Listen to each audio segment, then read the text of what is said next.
All right, I'm recording real quick because I wanted to document this one. So at 10:54 a.m., which was 5 minutes ago for me, Bless went up 39% last 24 hours. So I looked at the chart and noticed that it had broken above this area and actually broken above this area as well.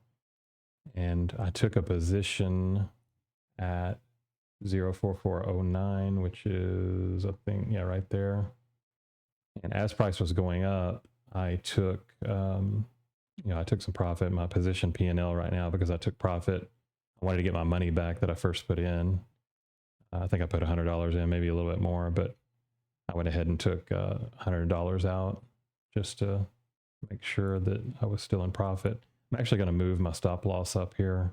I mean, this, if price moves way above my position and I see price turning around, if I'm way above my position, I'm going to move my stop loss up just to play it safe, especially if I've already taken some profit here.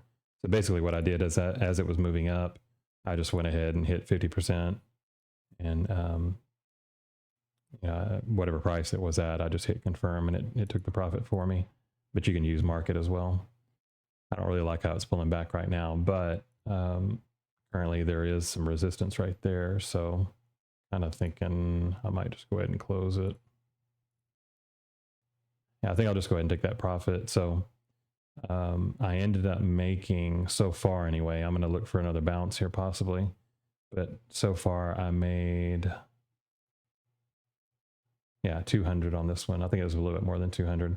And that only took me like 5 to 10 minutes to make that. It's not always going to work so well, but some people, some traders, they use this method where they wait for a breakout to happen and then they just, they jump in on the volume. So you can see as this one was climbing up the 7-day moving average, you could have held onto this trade even short term until a candle closed here on the 1-minute chart below the 7. And then that would tell you some weakness was coming in, and then it might come down here to 039 or something, which it could be doing. But that's kind of how it works. First it tests one line. If it gets through that one, it goes down to the next line. If for some reason it has a little bounce and gets through that one, then it would come back down to here. But like I was talking about before in the previous video, if you see Bitcoin kind of bouncing around, being real volatile, then you can make money on the upswing on these tokens that show up here. Or you can, make money on the shorts as well, depending on what Bitcoin's doing. I'm just going to show you here. Yeah, so it is rejecting here at this point. I don't know where it's going to find support at, but I think it could still come up to here at some point later today.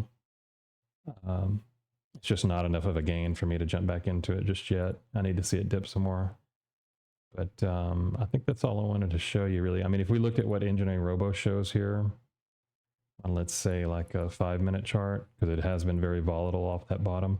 Notice how these things dip really quick before the real move to wipe out all the leverage. This is basically the same thing that happened, even though we had a much bigger dip.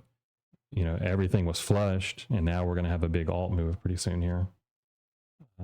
So your alt is going to do this fairly soon, within a couple of weeks, I believe. It'll break out of this area. But what you would do if you were watching Engineering Robo, even on a 1-minute chart, you can put your AI take profit signal if you want. What else? Hodl line maybe. So let's just see what it's showing us here. And let's see if, maybe I sold too soon. I don't know. But I just wanted a quick profit off of it. I'm just waiting. There it goes. Okay. So yeah, I mean, you're into the green, or you're well into the green cloud here. Any dips on the 1-minute chart way down here to the bottom would be a buy signal, as long as it didn't fall below the hodl line there, or fall below the bottom of the cloud. I mean, on a 1-minute chart, that's really, you have to be on a very low time frame chart to be able to trade something like this that just took off, because here's the 5-minute chart. It's just not showing you enough yet. So you have to start with this one and then move up later. But usually what you're going to see is maybe 1, 2, 3 lows, and then maybe it's ready to go again, especially if you're seeing that you're getting a lower high there. Now, if it broke back above this high, or this low high, then it could be ready to move again. So, think about these areas as areas of resistance as it's coming back up. And this would be your support. So you can actually mark, well, really, you can just turn on your engineering robo support resistance lines, and then you don't have to do lines at all. But obviously, if this gets above this resistance line, then it's ready to move again.